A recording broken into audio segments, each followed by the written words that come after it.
آئیے سب سے پہلے ہم امام زمانہ کی ولادت کے حوالے سے سب سے اہم شخصیت یعنی ان کے خود والد امام حسن عسکری علیہ السلام کے حوالے سے گفتگو کریں۔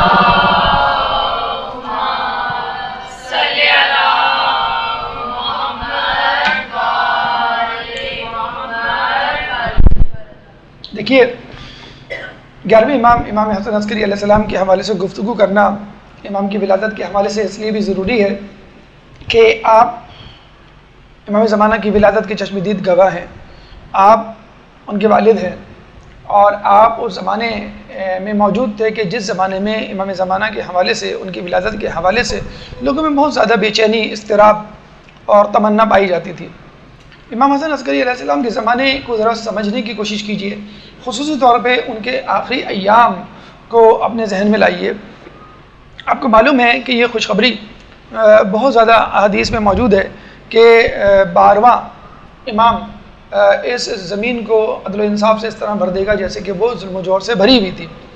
اور پھر یہ حدیث بھی موجود ہے خود امام حسین علیہ السلام کی زبانی کہ میری نسل کا نواں امام اس زمانے کو، اس دنیا کو عدل سے اس طرح بھر دے گا جیسے وہ ظلم سے بھری ہوئی تھی۔ تو عمومی طور پہ ائمہ میں 12واں اور نسل حسین میں 11واں امام اس زمین کو عدل سے بھر دے گا، پوری زمین پر حکومت کرے گا۔ تو امام حسن عسکری علیہ السلام تک بنو امیہ، بنو عباس، یعنی بنو امیہ کا دور تو گزر چکا تھا، بنو عباس یعنی حکمران طبقہ بہت زیادہ مطمئن تھا، مطمئن تو پھر بھی نہیں تھا، بہت زیادہ، یعنی امام کی نگرانی ہوا کرتی تھی، امام پر ظلم و ستم ہوا کرتا تھا، ان کے چاہنے والوں پر تشدد ہوا کرتا تھا، امام کو قید خانے میں رکھا جاتا تھا، امام کو یا تو شمشیر سے شہید کیا گیا یا زہر دے کے، ہر امام کے ساتھ یہی معاملہ ہوا۔ لیکن جب 11ویں امام کی باری آئی تو لوگوں نے یہ حدیث کا تذکرہ کرنا شروع کیا، اس حدیث کا بار بار اعادہ ہوتا، لوگ بار بار اس حدیث کو اپنی زبان پر لاتے کہ ارے 12ویں کا وقت تو قریب آ گیا، کیونکہ 11واں ہمارے سامنے موجود ہے، یا 9ویں امام کا اولاد حسین میں وقت قریب آ گیا، کیونکہ 8واں امام حسن عسکری ہمارے سامنے موجود ہے۔ چنانچہ پوری دنیا کے کیمرے، اس حکومت کے کیمرے، لوگوں کی نگاہیں سب کی سب امام حسن عسکری علیہ السلام کی شخصیت اور ان کے گھر والوں اور ان کے گھر پہ مرکوز ہو گئی۔ ان کی مخبری، ان کی نگرانی اور ان کی جسے کہتے ہیں کہ جاسوسی بہت زیادہ سخت سے سخت ہو گئی۔ اس سے پہلے بھی ائمہ کی نگرانی اور جاسوسی ہوا کرتی تھی، لیکن امام حسن عسکری علیہ السلام کی جاسوسی نگرانی بہت زیادہ شدید ہو گئی۔ اور امام کو قید کرنے، امام کو قتل کرنے، امام کی زندگی کو تنگ کرنے کے لیے حکمران طبقے نے جو ہے وہ سازشیں کرنا شروع کی اور ان کے بارے میں سوچنا شروع کیا۔ پھر ایک ایسا واقعہ پیش آیا کہ جب لوگوں نے دیکھا کہ یہ تو 12ویں کا بھی انتظار نہیں کریں گے، لگتا ہے کہ یہ خود ہی حکومت کے خلاف بغاوت کر دیں گے اور پھر اپنے بیٹے کو حکومت سونپ دیں گے۔ وہ کیا واقعہ تھا اس زمانے میں؟ دیکھیں ہمیں یہ حدیث ملتی ہے اور ہمارے حالات سے ہمارے ائمہ باخبر رہے ہیں، ہمارے حالات سے اس زمانے کا امام باخبر ہے۔ حدیثوں میں ہمیں ملتا ہے کہ ہمارے اماموں کی مثل ایسی ہے جیسے ستارے، ایک ستارہ غروب ہوتا ہے تو دوسرا ستارہ طلوع ہو جاتا ہے، اور یہ چلتا رہے گا جب تک 12ویں کا نمبر نہیں آ جائے گا۔ اور بعض اوقات تو ایسا ہوگا کہ لوگوں کو فکر ہی نہیں ہوگی کون سا ستارہ آیا، کون سا ستارہ گیا، اور لیکن جب 12واں آئے گا تو تم اس 12ویں کی جو ہے عزت افزائی کرنا اور اس کو خوش آمدید کرنا اور اس کی مدد اور نصرت کرنا۔ تو یہ دیکھیے یہ ایسا ہوا ہے بنو امیہ بنو عباس کے دور میں کہ لوگوں کو ائمہ کی فکر ہی نہیں رہی ہے، لوگوں کو بس اپنے پیٹ کی، لوگوں کو بس اپنے گھرانے کی، اپنے خاندان کی یا اپنی زندگی کی جو ہے وہ زیادہ فکر رہی ہے۔ اور شاید ابھی بھی وہ زمانہ ہے، لوگوں کی کثیر تعداد جو ہے امام کے انتظار سے غافل ہے، امام کی مدد سے بالکل غافل ہے۔ تو اب جو ہے امام کی طرف جو ہے لوگوں کی نگاہیں رہنے لگی،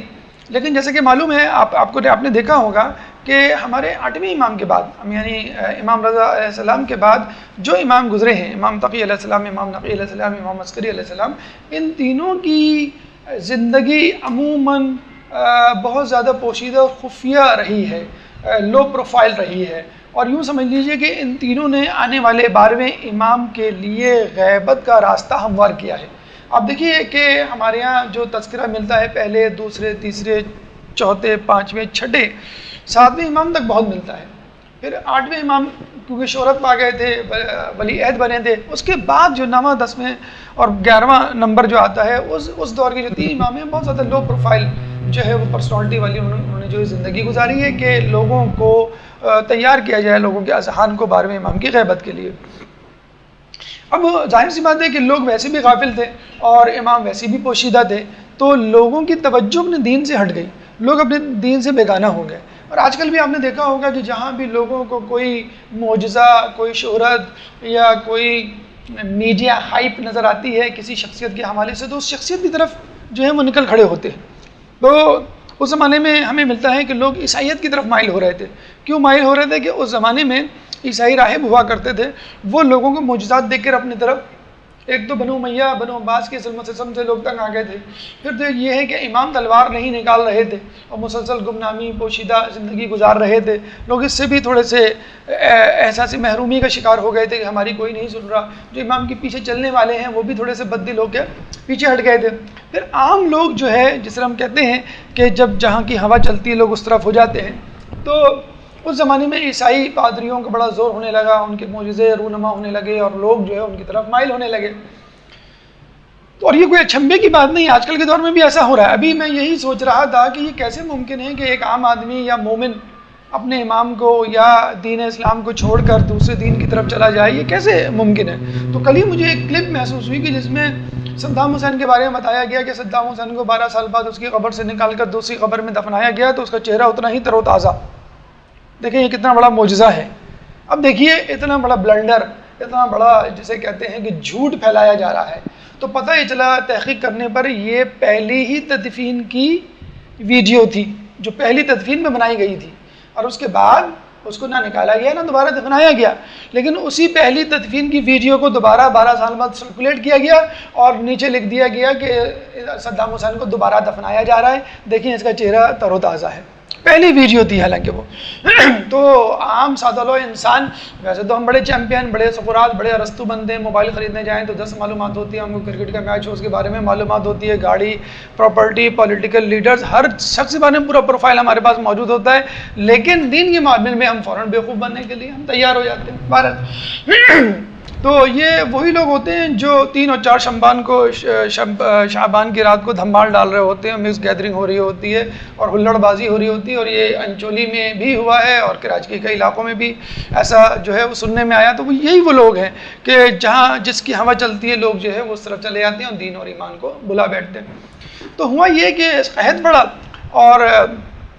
بارش نہیں ہو رہی تھی، عیسائی راہب کو بلایا گیا، اس نے ہاتھ اٹھا کے دعا کی، بارش ہو گئی۔ اس طرح کئی مرتبہ ہوا، ایک دفعہ پھر قحط پڑا، اس عیسائی راہب کو بلایا گیا، ابھی وہ اٹھانے ہی والا تھا ہاتھ کے، اس کے ہاتھ میں ایک ہڈی موجود تھی جو امام کی نشاندہی پر اس سے لے لی گئی، اور امام نے کہا کہ اب تم دعا کرو۔ جب اس نے دعا کی تو بارش نہیں ہوئی، وہ پریشان ہو گئے تھے۔ امام نے بتلایا کہ یہ پیغمبر کی ہڈی ہے جسم کی، جس کے وسیلے سے، جس کی وراثت سے، جس کی برکت سے بارش ہوتی تھی، تو یہ امام ہی نشاندہی کر سکتا ہے، یا پھر امام کے بعد امام کا نائب اس کی نشاندہی کر سکتا ہے، لیکن چونکہ ہم امام کے نائب کی تقلید کرنا گوارا نہیں کرتے اور سمجھتے ہیں کہ ہم خود سے کتابوں کو پڑھ کر، قرآن کو پڑھ کر سمجھ سکتے ہیں، آگے بڑھ سکتے ہیں، اس لیے ہم بیوقوف بن جاتے ہیں۔ بہرحال ہوا یہ، اس کا سائیڈ ایفیکٹ یہ ہوا کہ لوگوں نے عیسائیت کی طرف رخ کرنے کے بجائے اسلام کی طرف رخ کیا، وجہ اس کے کہ عیسائیت کی طرف جاتے خود عیسائی افراد اب مسلمان ہونے لگے، خصوصی طور پہ مذہب تشیع میں داخل ہونے لگے، خصوصی طور پہ امام کی رہنمائی جو ہے میں اپنی زندگی گزارنے لگے۔ تو وزراء نے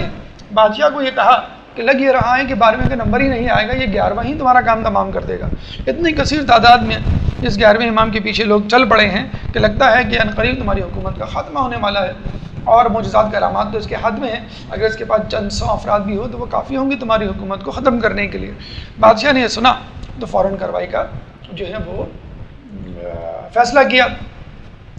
اب مسئلہ یہ تھا بادشاہ کا جو پریشانی تھی، جو امام کی تاریخ بتاتی ہے، ائمہ کے جد کی، اجداد کی تاریخ بتاتی ہے، تاریخ وہ یہ بتلاتی ہے کہ امام کو جب بھی، جہاں بھی، جس طرح بھی قید کیا گیا، وہاں کے داروغہ ان پہ فریفتہ ہو گئے، وہاں کے داروغہ ان کے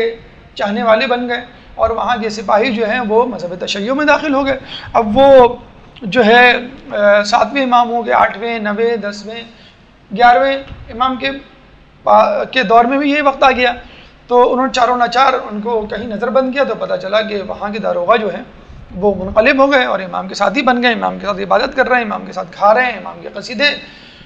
گنگنا رہے ہیں۔ تو انہوں نے یہ کہا کہ بھئی ان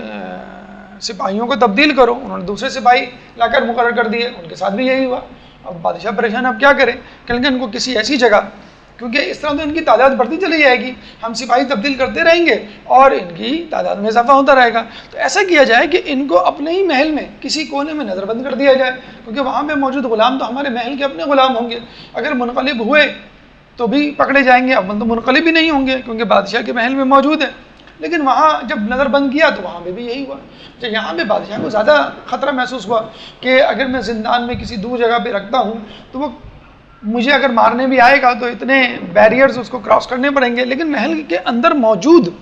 قید خانے میں جو غلام ہوں گے، جو امام کی طرف ہوں گے، وہ تو غصے میں آ کر میرا سوتے میں کام تمام کر سکتے ہیں، تو اس کو اپنی جان کا خطرہ ہو گیا امام کو ساتھ رکھنے میں۔ تو پھر آخر طے یہی پایا کہ امام کو اپنے گھر میں نظر بند کر دیا جائے گا، لیکن مسئلہ پھر وہی آ گیا کہ ہم تو اس 12ویں کی پیدائش سے خوفزدہ ہیں، کہیں وہ 12واں نہ پیدا ہو جائے۔ امام کو اپنے خاندان میں رکھنے کا مطلب یہ ہے کہ ان کی جو اولاد ہے اس کا اہتمام کرنا،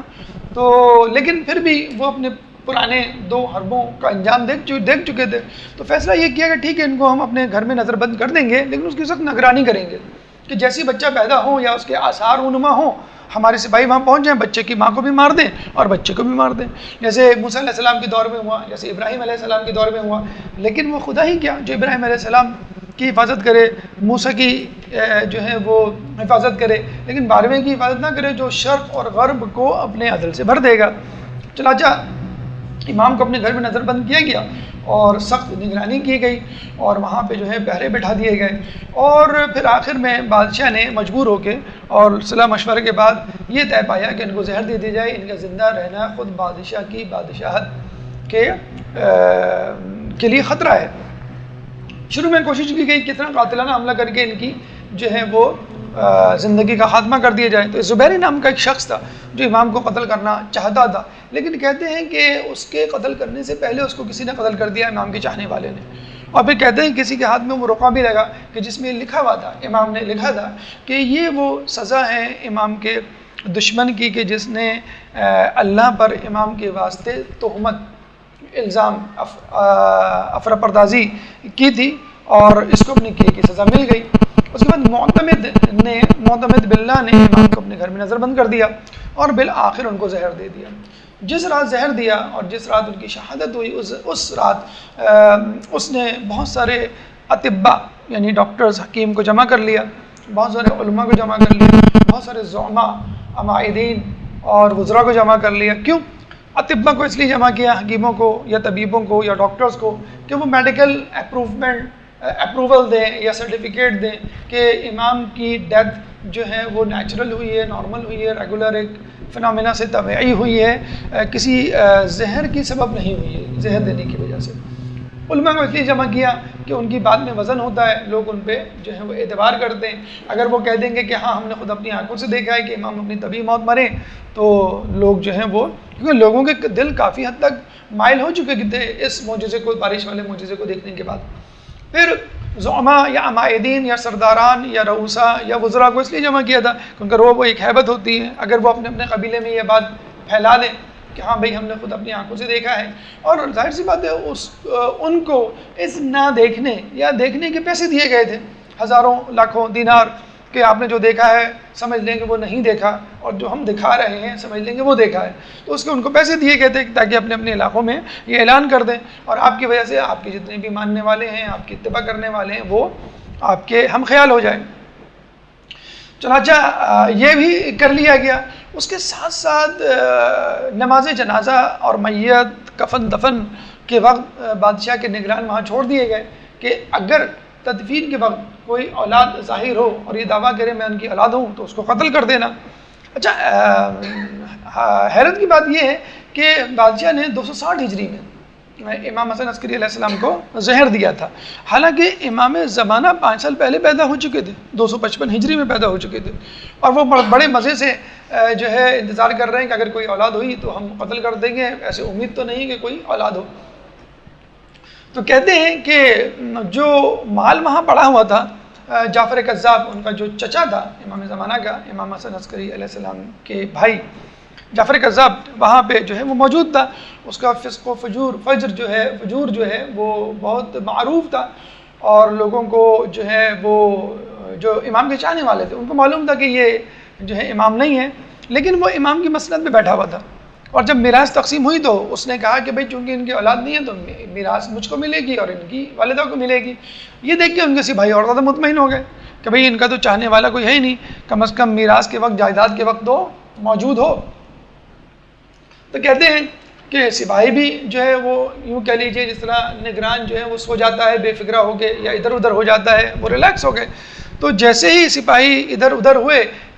جعفر کذاب نماز جنازہ پڑھانے کے لیے آگے بڑھا. امام کہیں سے وارد ہوئے اور جعفر کذاب کا دامن پکڑ کر کہا کہ آپ اس قابل نہیں کہ نماز جنازہ پڑھائیں، اور خود نماز جنازہ پڑھائی. اچھا، اس کا اشارہ امام نے اپنی زندگی میں دے دیا تھا، اور اپنے ایک چاہنے والے قاصد جس کے ذریعے سے خطوط کا اور پیسوں کا تبادلہ ہوا کرتا تھا، ابو الادیان، اس کو یہ کہا تھا کہ دیکھو میرے بعد جو شخص ان خطوط کو طلب کرے. آپ کو معلوم ہے کہ امام کے پاس خطوط آیا کرتے تھے جس میں مسائل ہوا کرتے تھے، امام سے پوچھے گئے سوالات ہوا کرتے تھے، امام اس کے جوابات دیا کرتے تھے. تو ظاہر سی بات ہے امام کے بعد ان کا بیٹا یا آنے والا امام ان خطوط کا ذمہ دار ہوگا اور وہ سوالات کے جواب دے گا. تو میرے بعد جو ان خطوط کو طلب کرے، میرے بعد جو میری نماز جنازہ پڑھائے، اور میرے بعد جو اس تھیلی کو طلب کرے جس میں کہ 1000 دینار ہے، تو وہ جو ہے تمہارا امام ہوگا، میرا نائب ہوگا. تو کہتے ہیں کہ ابو الادیان جو ہے وہ میت کے پاس بیٹھا رہا اور یہ انتظار کرتا رہا کہ کون ان 3 نشانیوں کو پورا کرتا ہے. اچانک ایک شخص یا ایک بچہ نمودار ہوا، اس نے جو ہے وہ نماز جنازہ پڑھائی، اس نے جو ہے خطوط طلب کیے اور ابو الادیان سے کہا کہ وہ تھیلی کہاں ہے کہ جس میں 1000 اشرفیہ موجود ہیں، جس میں سے فقط 10 کے اوپر سونے کا پانی چڑھا ہوا ہے. یہ بھی بتلا دیا. تو وہ بہت حیران ہوا ابو الادیان، اور وہ تھیلی اور وہ خطوط جو ہے وہ آپ کے حوالے کر دیے. یعنی جو چاہنے والے ہیں، جو قریب ترین لوگ ہیں، امام نے اس کا انتظام کر دیا کہ میرے بعد امام کون ہوگا. جو ایک عام فرد ہے ان کو پتہ بھی نہ چلا. تو یہ ایک پالیسی تھی، یہ ایک امام کا جو ہے مکر تھا بادشاہ کے مکر کے حوالے سے. وَمَكَرُوا وَمَكَرَ اللَّهُ وَاللَّهُ خَيْرُ الْمَاكِرِينَ. تم اللہ سے مکر کرو، اللہ تم سے مکر کرے گا، اور اللہ مکر کرنے میں سب سے زیادہ مکر کرنے والا ہے. یعنی تم چال چلو اپنی، اللہ اپنی چال چلے گا، اور اللہ چال چلنے میں سب سے زیادہ بہترین ہے. تو ہم نے دیکھا 11ویں امام کے زمانے میں حالات و واقعات کتنے زیادہ جو ہے تناؤ کا شکار تھے. امام کی مخبری ہو رہی تھی، امام کی نگرانی ہو رہی تھی 11ویں امام کی. ان کو جو ہے زندان میں ڈالا گیا، ان کو قید کیا گیا. انہوں نے اپنے چاہنے والوں کو، مخصوص لوگوں کو نشانیاں بتا دی، اور امام کی ولادت بھی ہو گئی. امام نے نماز جنازہ بھی پڑھا دیا، اور وہ جو ہے چلے بھی گئے اور لوگوں کو پتہ بھی نہیں چلا. تو یہ امام کی ولادت کے پہلے گواہ یعنی امام کے والد امام حسن عسکری علیہ السلام. اب آئیے امام کی ولادت کی دوسری بڑی گواہ خود امام کی والدہ جناب بی بی نرجس خاتون. ایک درود پڑھ دیں محمد والے.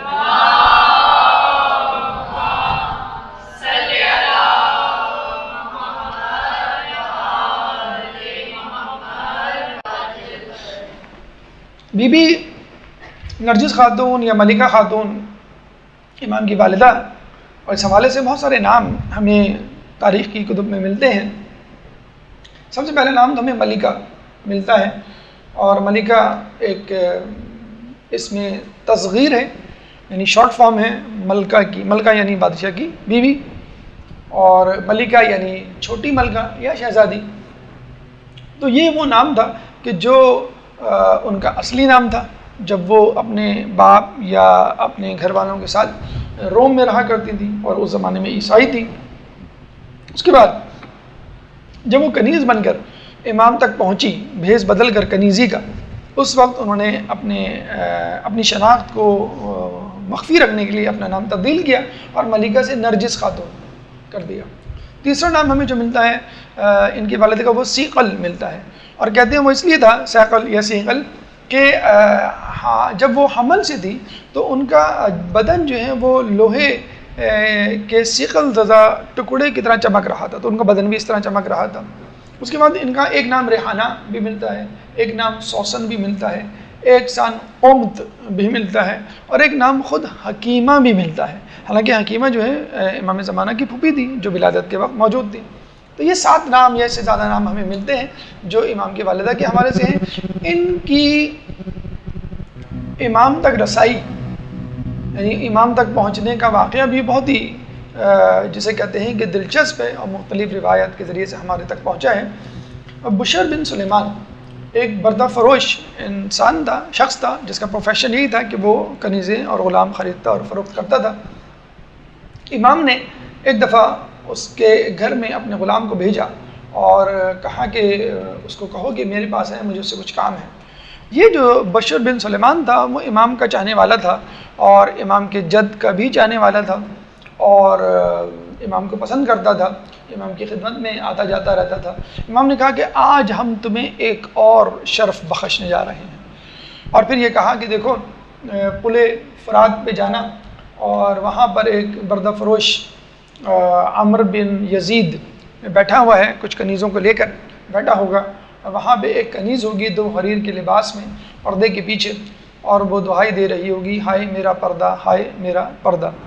اور کسی کے ہاتھ فروخت ہونے کے لیے تیار نہیں ہوگی. تم یہ خط اس کنیز کو دے دینا، جب وہ کنیز یہ خط پڑے گی تو خود بخود فروخت ہونے کے لیے تمہارے ہاتھوں تیار ہو جائے گی.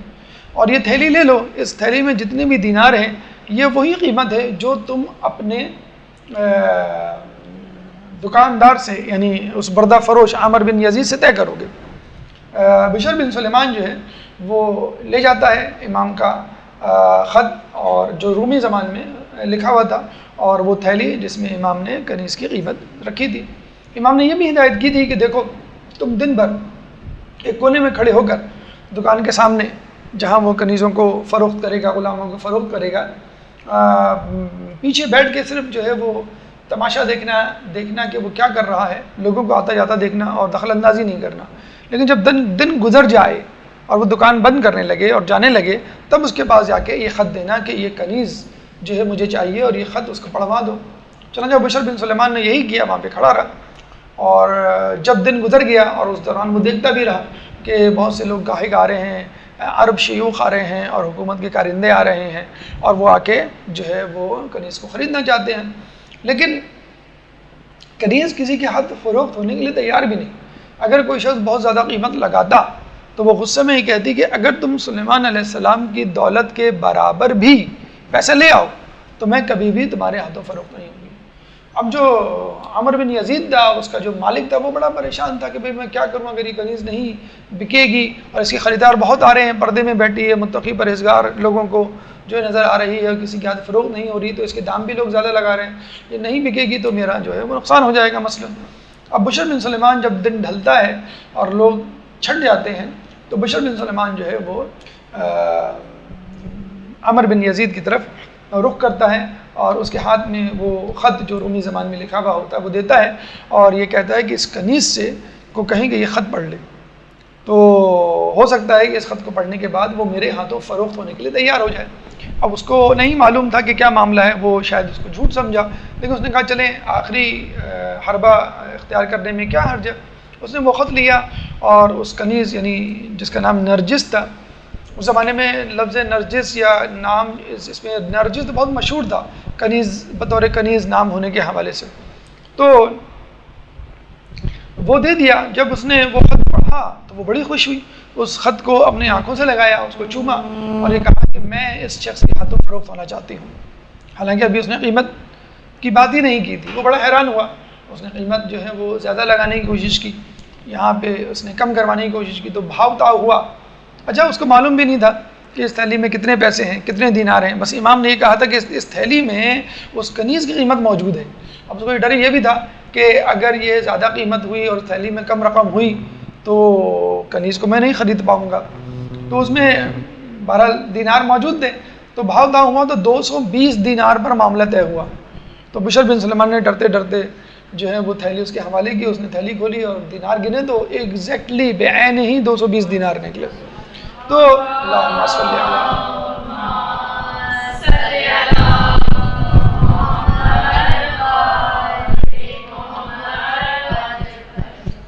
اب کنیز جو ہے وہ فروخت ہونے کے لیے تیار ہو گئی، اور اس نے یہ بھی کہا کہ اگر تم نے مجھے اس شخص کے ہاتھ میں فروخت نہیں کیا تو میں خودکشی کر لوں گی۔ وہ اور پریشان کہ یہ کنیز جو ہے وہ بہت زیادہ ضدی ہے، لیکن اچھا ہے میں اسے جان چھڑاؤں، رقم بھی مجھے معقول مل گئی ہے، چنانچہ جو ہے میں اس کو فروخت کر دیتا ہوں۔ فروخت کر دیتا ہے، وہ بشر بن سلمان اس کو لے کے چلتا ہے۔ تو راستے پر یہ مشاہدہ کرتا ہے، یہ کنیز بار بار اس خط کو نکالتی، آنکھوں سے لگاتی اور اس کو چومتی، پھر نکالتی اور آنکھوں سے لگاتی اور اس کو چومتی۔ 3-4 مرتبہ جب اس نے یہ دیکھا تو اس نے کہا یہ کنیز تجھے کیا معلوم یہ خط کس نے لکھا ہے، یہ شخص کون ہے اور کون تجھے جو ہے وہ اپنے پاس اپنی ملکیت میں لے رہا ہے، لیکن پھر بھی تو اس خط کو چوم رہی ہے، آنکھوں سے لگا رہی ہے۔ تو پھر کنیز نے اپنی اصل رودات اور اپنی اصل حقیقت جو ہے بشر بن سلمان کو سنائی۔ کہنے لگی کہ میں دراصل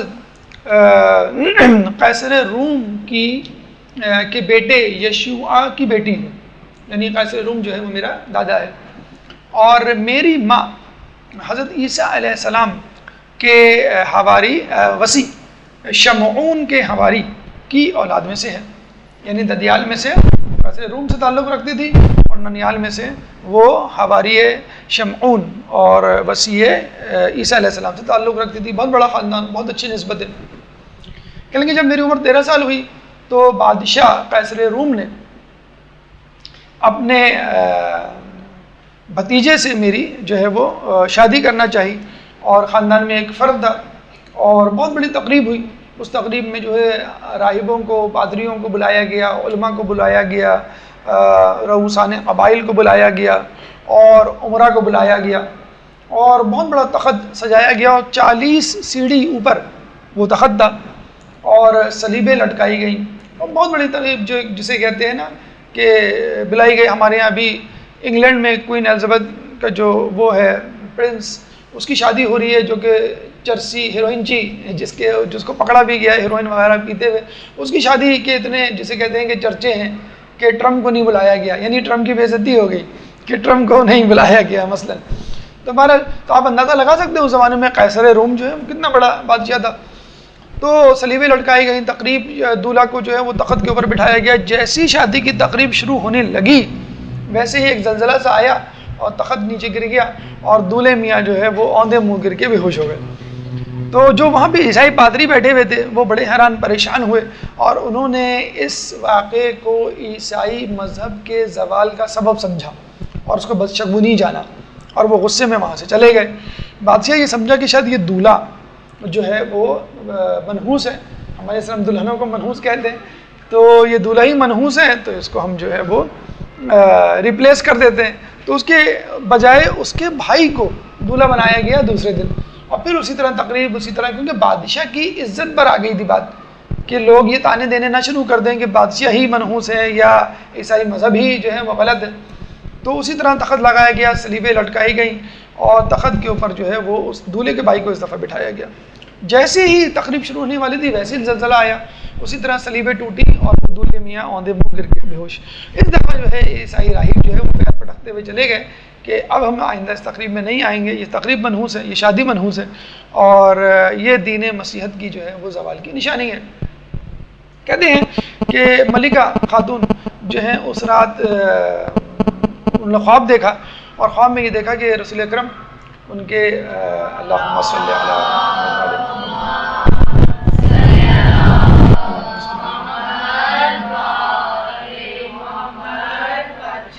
ان کے وسیع حضرت علی اور دیگر ائمہ اور دیگر افراد آئے ہوئے ہیں، اس طرح بارات آتی ہے، اور دوسری طرف جو ہے وہ حضرت عیسیٰ علیہ السلام ان کے وسیع جناب شمعون اور ان کے حواری آئے ہوئے ہیں، اور دونوں افراد ایک دوسرے کے سامنے جیسے دلہا دلہن والے بیٹھتے ہیں۔ رسول اللہ نے حضرت عیسیٰ علیہ السلام سے کہا کہ میں اپنے بیٹے امام حسن عسکری علیہ السلام کی خواستگاری تمہاری بیٹی ملکہ خاتون کے لیے کرتا ہوں۔ تو عیسیٰ علیہ السلام نے شمعون علیہ السلام سے پوچھا ہے، اور وہ بھی بخوشی اس پہ راضی ہو کر انہوں نے کہا ہم تیار ہیں۔ تو رسول اللہ نے اس وقت باقاعدہ نکاح پڑھایا،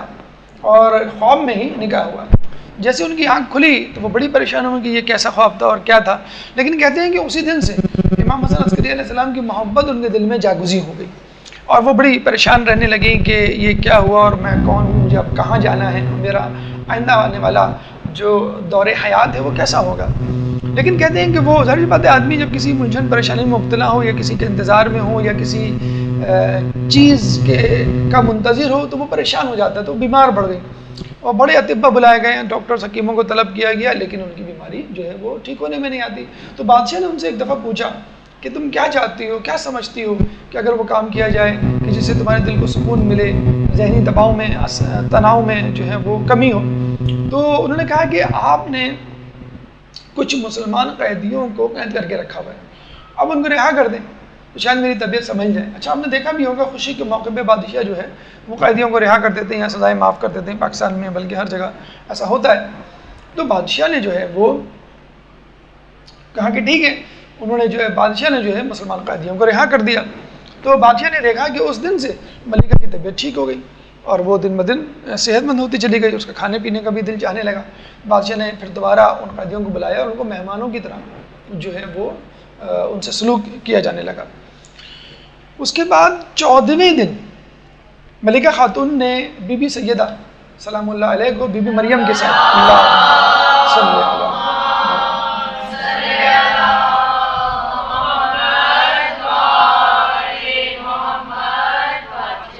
کو خواب میں دیکھا اور ان کو خواب میں دیکھتے ہی وہ رونے لگی اور یہ کہا کہ مجھے اب عبداللہ یعنی امام حسن عسکری علیہ السلام کی زیارت نہیں ہو رہی اور میں ان کی محبت میں گرفتار ہوں، لیکن وہ مجھے مل نہیں رہے۔ تو بی بی سیدہ نے کہا کہ یہ اس وقت تک معاملہ رہے گا، یعنی تم نہیں مل سکو گی جب تک تم کلمہ پڑھ کر مسلمان نہیں ہو جاتی۔ تو بی بی نے وہ تیار ہو گئی، تو بی بی نے ان کو کلمہ پڑھوایا، اشہد ان لا الہ الا اللہ واشہد ان محمد رسول اللہ، کہ میں گواہی دیتی ہوں کہ اللہ کے سوا کوئی معبود نہیں اور محمد اس کے رسول ہیں۔ پھر کہتے ہیں کہ بی بی سیدہ جو کہ بی بی مریم اور 1000 حوران جنت کے ساتھ تشریف لائی تھی، کہا کہ اب تمہیں جو ہے وہ ہمارے بیٹے امام حسن عسکری علیہ السلام کی زیارت ہو جائے گی۔ پھر کہتے ہیں کہ انہوں نے دوسرے دن امام حسن عسکری علیہ السلام کی زیارت کی اور اس کے بعد کوئی دن ایسا نہیں گزرتا کہ وہ خواب میں امام حسن کی زیارت نہیں کرتی تھی۔ ایک دفعہ انہوں نے یہ کہا کہ میں آپ سے ملنا چاہتی ہوں، کیا طریقہ ہے کہ میں آپ تک پہنچ جاؤں؟ تو امام نے اس کو کہا کہ دیکھو، تمہارا باپ، تمہارا دادا جو ہے کسی مسلمان ملک پر حملہ کرنے جا رہا ہے، تو تم کنیزی کے بھیس میں اس کے لشکر کے ساتھ چل پڑو، تم اس طرح ہمارے پاس پہنچ جاؤ گی اور پل فرات پہ جب پہنچو تو ہمارا بھیجا ہوا نمائندہ بشر بن سلیمان تمہیں ایک رومی زبان میں خط دے گا، بس اس کے ساتھ تم ہمارے پاس آ جانا۔ تو یہ کہتے ہیں کنیزی کی بھیس میں اس نے اپنا نام نرجس رکھا اور جو ہے وہ لشکر کے ساتھ روانہ ہو گئی۔ اس لشکر کا جو ہے وہ ٹکراؤ مسلمان لشکر کے ساتھ ہوا اور مسلمان لشکر نے ان کنیزوں کو جو ہے وہ پکڑ لیا اور اپنے ساتھ لے گئے۔ اس میں یہ کنیز بی بی نرجس، بی بی ملکہ خاتون بھی موجود تھی، اور پھر اس کے بعد بشر بن سلیمان نے آپ کو خرید کیا، امام کے حوالے کر دیا۔ کہتے ہیں کہ جب امام کس کے پاس آئی ہے؟ امام نقی علیہ السلام کے پاس، یعنی امام حسن عسکری علیہ السلام کے والد امام نقی علیہ السلام کے پاس۔ جب ان کے پاس آئیں تو انہوں نے کہا کہ تم کیا چاہتی ہو؟ تمہارے پاس 2 اختیارات ہیں، کس چیز کو، کن 2 چیزوں کو اختیار کر سکتی ہو؟ انہوں نے کہا ایک تو یہ کہ تم 10,000 دینار لے لو، یعنی آزاد ہو جاؤ، آزادانہ زندگی گزارو، یہ 10,000 دینار تمہارے، اور ایک یہ ہے کہ تم شرف معبد اختیار کر لو، یعنی ہمیشہ کا شرف۔ تو انہوں نے کہا کہ میں ہمیشہ کا شرف اختیار کرنا چاہتی ہوں، عارضی زندگی یا عارضی خوشحالی نہیں۔ امام نے کہا کہ تمہاری شادی اس شخص سے ہوگی کہ جس سے ہونے والا بچہ اس دنیا کو شرق سے لے کے غرب تک اپنے عدل سے بھر دے گا۔ تو انہوں نے کہا کہ یہ کون صاحب ہے، یعنی کون شخص ہے جس سے میری شادی ہوگی، یعنی جس کی وجہ سے مجھے اتنا بڑا شرف ملے گا کہ میں اس بچے کی ماں بنوں کہ جو پوری دنیا پہ حکمرانی کرے گا۔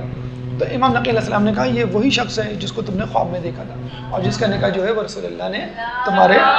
ساتھ پڑھایا تھا۔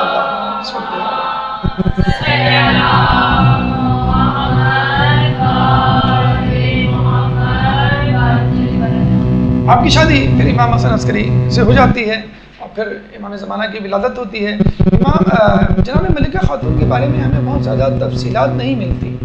کیونکہ جیسے وہ آتی ہیں اور شادی ہوتی ہے، اب امام کی ولادت ہوتی ہے، 5 سال کے اندر اندر ان کا انتقال ہو جاتا ہے۔ اور اس کی بھی وجہ کیا تھی کہ جب ولادت امام زمانہ ہوئی تو امام حسن عسکری علیہ السلام نے جو ان کے شوہر تھے ان کو یہ کہا کہ میری موت کے بعد، میری شہادت کے بعد میرے گھر والوں پہ بہت زیادہ ظلم و ستم ڈھائے جائیں گے، اور وہی امام زمانہ کے حوالے سے میرے چاہنے والوں پر اور میرے خاندان والوں پر۔ تو جناب ثقل یا جناب نرجس یا جناب ملکہ خاتون نے ان سے یہ کہا تھا کہ آپ دعا کریں کہ آپ کے انتقال سے پہلے میرا انتقال ہو جائے، یعنی آپ کی موت سے پہلے میری موت واقع ہو جائے۔ اور کہتے ہیں ایسے ہی ہوا کہ امام حسن کی موت سے پہلے ان کی جو ہے ایک روایت ملتا ہے ان کی موت واقع ہو گئی۔ بہرحال آپ کی جو ہے وہ موت سے پہلے امام کی ولادت ہوتی ہے۔ اب ہم چلتے ہیں بی بی حکیمہ خاتون کے حوالے سے، جو کہ اس ولادت کی چشم دید گواہ تھی، کیونکہ ہم امام کی ولادت اور اس کے حوالے سے اٹھنے والی اشکالات ابہام کو آج اپنا موضوع بنانے جا رہے ہیں۔ ایک درود پڑھ دیں محمد والے محمد۔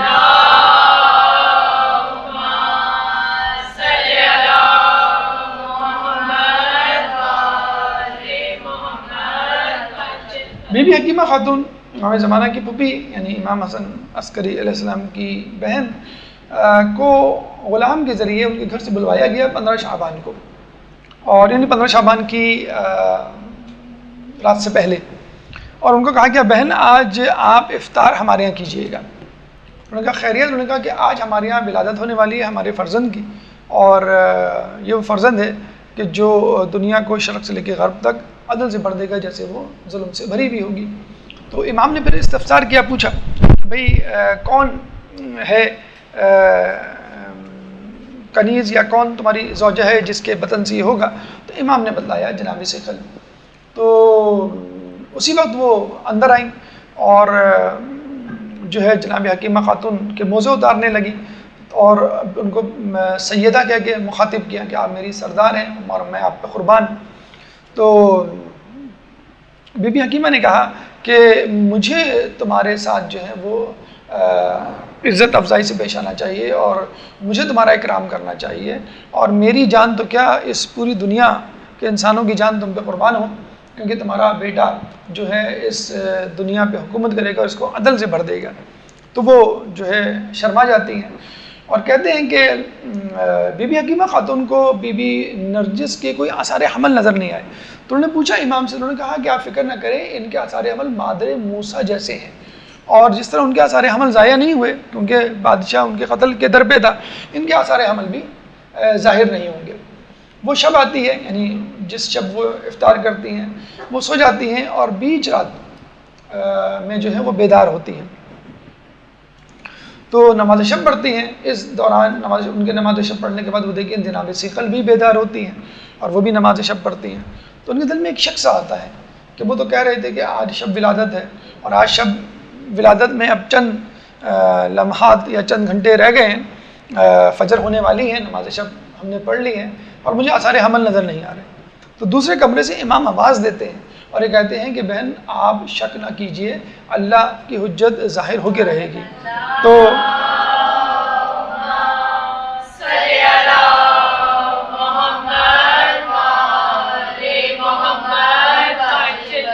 تو پھر وہ شرمندہ ہوتی ہیں، اپنا شک رفع کرتی ہیں اور سورہ یاسین اور سورہ حامیم سجدہ کی جو ہے وہ تلاوت شروع کر دیتی ہیں۔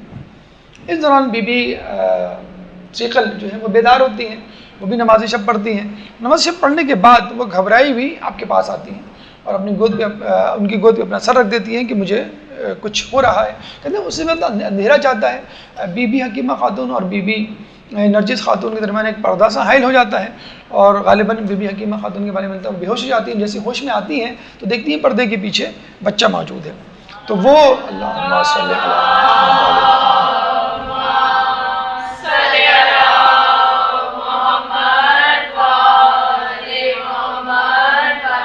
وہ گھبرائی بھی ہوتی ہیں۔ تو امام ان سے کہتے ہیں کہ آپ گھبرائیں مت، بلکہ سورہ قدر کی جو ہے جو تلاوت کریں۔ تو وہ جو ہے سورہ قدر کی تلاوت کرنا شروع کرتی ہیں۔ اس کے بعد اندر جاتی ہیں، بچے کو اٹھاتی ہیں، تو کہتے ہیں کہ بچہ جو ہے وہ سجدے میں ہوتا ہے، اور جب سجدے سے سر اٹھاتا ہے تو وہاں پہ ماریہ اور نسیم نام کی 2 کنیزیں بھی ہوتی ہیں، جو بتلاتی ہیں کہ جب بچے نے سر اٹھایا تو اس کو چھینک آئی، اور چھینک جب آئی تو اس نے دونوں انگلیوں کو آسمان کی طرف اشارہ کر کے اٹھایا اور کہا کہ الحمدللہ رب العالمین وصلی اللہ علی محمد و آلہ، کہ اللہ تعالیٰ کا شکر ہے جو تمام عالمین کا رب ہے، اور درود ہو محمد اور ان کے آل پر۔ اور پھر امام فرماتے ہیں زعمت الظلم ان حجت اللہ داحضۃً کہ کیا ظالموں نے یہ زعم کر لیا ہے کہ وہ اللہ کی حجت کو تباہ و برباد کر دیں گے. لو اوزنا لنا اگر مجھے فی الکلام لو اوزنا لنا فی الکلام اگر مجھے کلام کا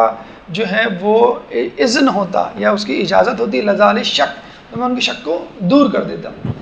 پھر امام جو ہیں ان کو اپنی گود میں لیتے ہیں. ان کے سیدھے ہاتھ پر امام دیکھتے ہیں کہ سورہ بنی اسرائیل کی آیت نمبر 81 لکھی بھی ہوتی ہے جاء الحق و زہق الباطل ان الباطل کان زہوقا کہ حق آ گیا اور باطل مٹ گیا، بے شک باطل مٹنے کے لیے ہے.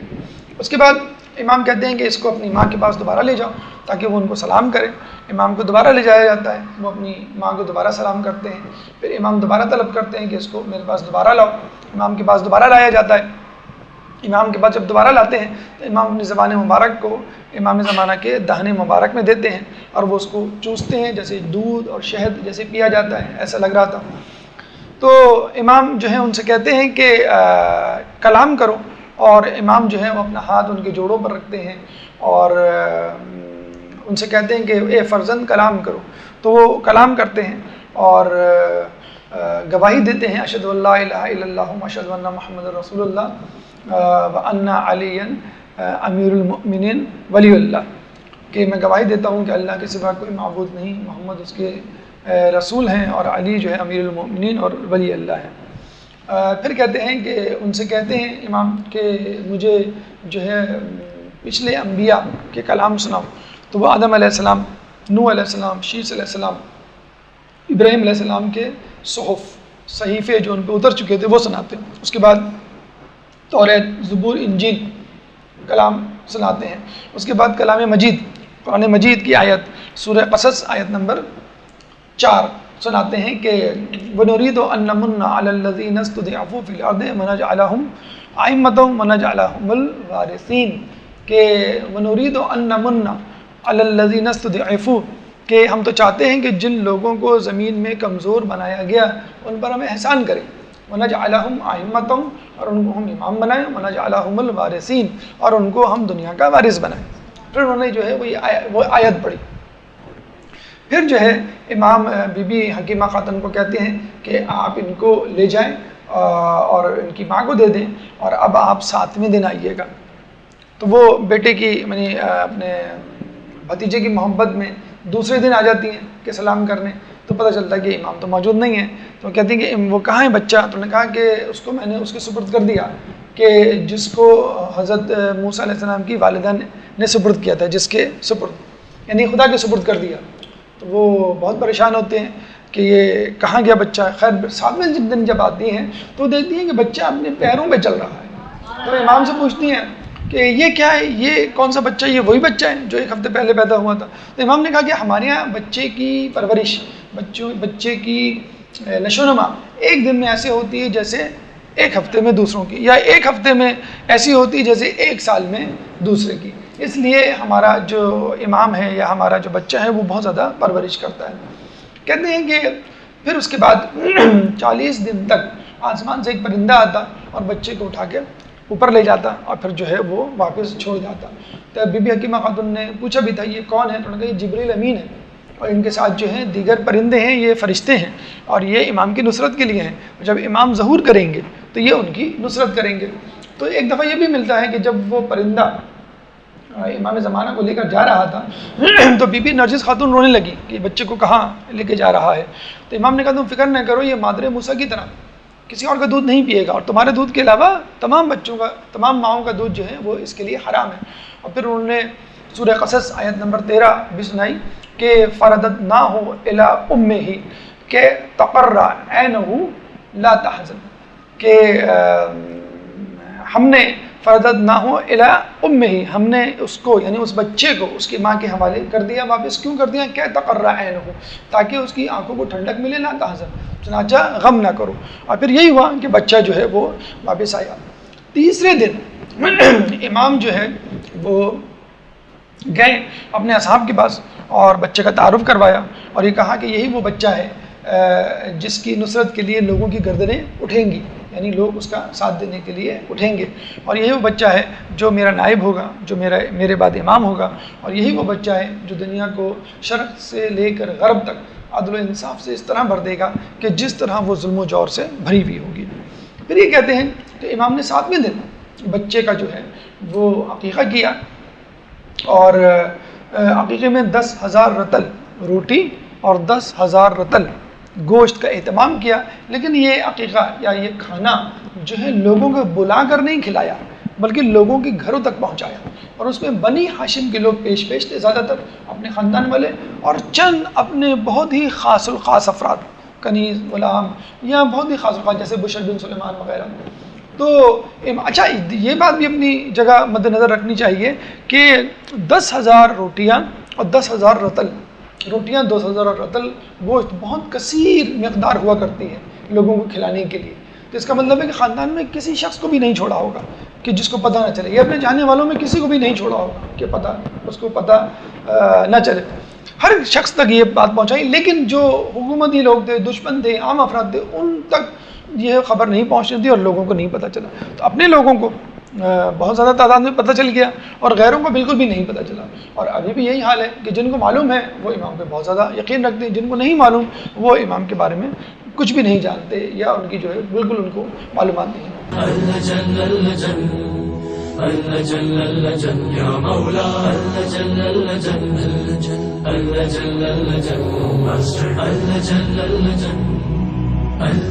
يا صاحب السماء